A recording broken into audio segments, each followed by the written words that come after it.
I thought that learning 2000 Japanese kanji meant I could read Japanese. Not perfectly, but then I read the comments in my last video and someone said, well, you actually probably need 15,000 words of vocabulary. And then someone else said, oh, well, actually probably 30,000. And in that moment, I realized something.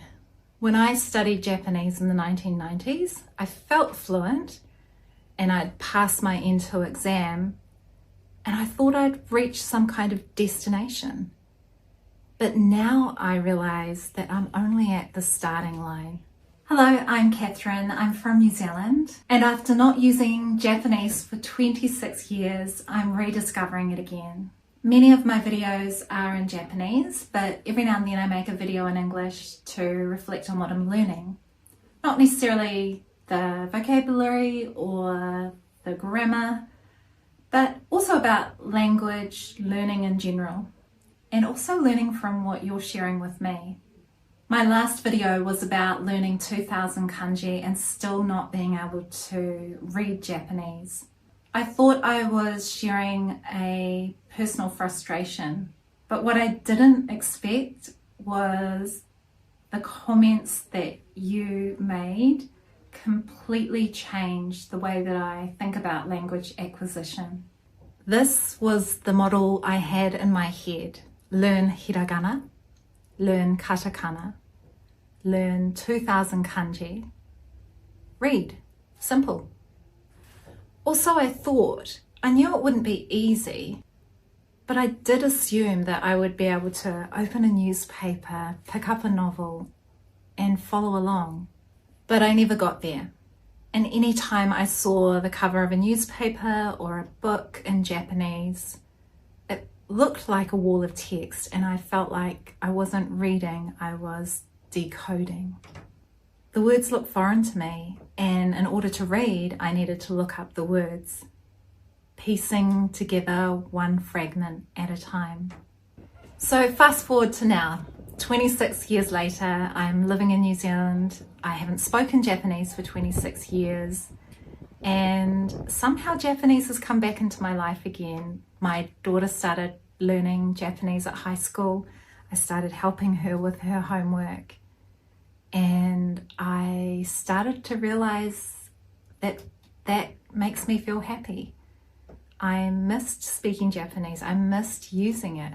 I missed seeing it. A part of me is more alive when I speak and use Japanese. But my language ability is fragmented. It exists in parts. But I have this desire to put back the pieces again and return to being a fluent speaker. But this time, I want to be able to read. Then I asked myself, if 2000 kanji isn't enough, what is? One of the most helpful comments asked a simple question. How many years of dedicated education do native speakers receive? That stopped me, because children spend years of their life learning to read, starting with very simple texts, very simple books with lots of pictures, and then progressing through to chapter books and novels. They start with short sentences and repetition, and they continue building their language ability for more than a decade. So why did I expect to feel fluent after memorizing a list of Chinese characters? That comment changed everything. One Japanese viewer wrote this: 日本人も小学生の頃から苦労しました. Japanese children struggle with kanji too. And then he went on to say, 語学を勉強するとき、日本語を限らず、初めての壁を突破すると、あとは楽しいものです. And once you get through the first wall, it becomes enjoyable. Then he said, 数学や物理の問題を解いた時のようなあの感じです. They said that kanji can feel like solving a maths or physics problem. I love that description because that's exactly how kanji feels to me. Like a beautiful puzzle. It's difficult, but deeply satisfying when it clicks. Then the comments took an interesting turn. People began debating whether the standard kanji, or the bare minimum, the 2000, is actually at the core of everyday literacy. And what struck me was really knowledgeable learners of Japanese, even they disagreed. Not because anyone was wrong, but because reading depends on what you want to read. Manga, newspapers, magazines, books. Each requires a different level of knowledge. There's no single moment where you can say, now I know Japanese. Then I saw this comment, 3,000 kanji, 30,000 vocabulary words. Whether those numbers are accurate or not doesn't really matter. It's the scale. I realized that I had underestimated how much language lies beyond those first milestones. This comment described my experience perfectly. Decoding is when you can work it out. Reading is when meaning arrives naturally. That shift doesn't happen overnight. It happens through repeated exposure. And hearing that from someone further along in the language learning journey was incredibly reassuring. I also realized that my expectation of reading a newspaper was completely unrealistic. Newspapers use compact language, jargon words, a lot of names of people and names of places. Even native speakers find newspapers a bit hard going sometimes if they're not familiar with the subject matter. So I don't think I was failing in any way. It's just that I set my expectations too high, reading something beyond me that I wasn't ready for yet. Another thing I loved was how generous people were with their advice. Learn kanji through vocabulary, listen to the audiobook first, read manga. And one Japanese viewer shared a really cool phrase, narau yori nareru. Roughly translated, that means don't just study it, get used to it. That feels like excellent advice.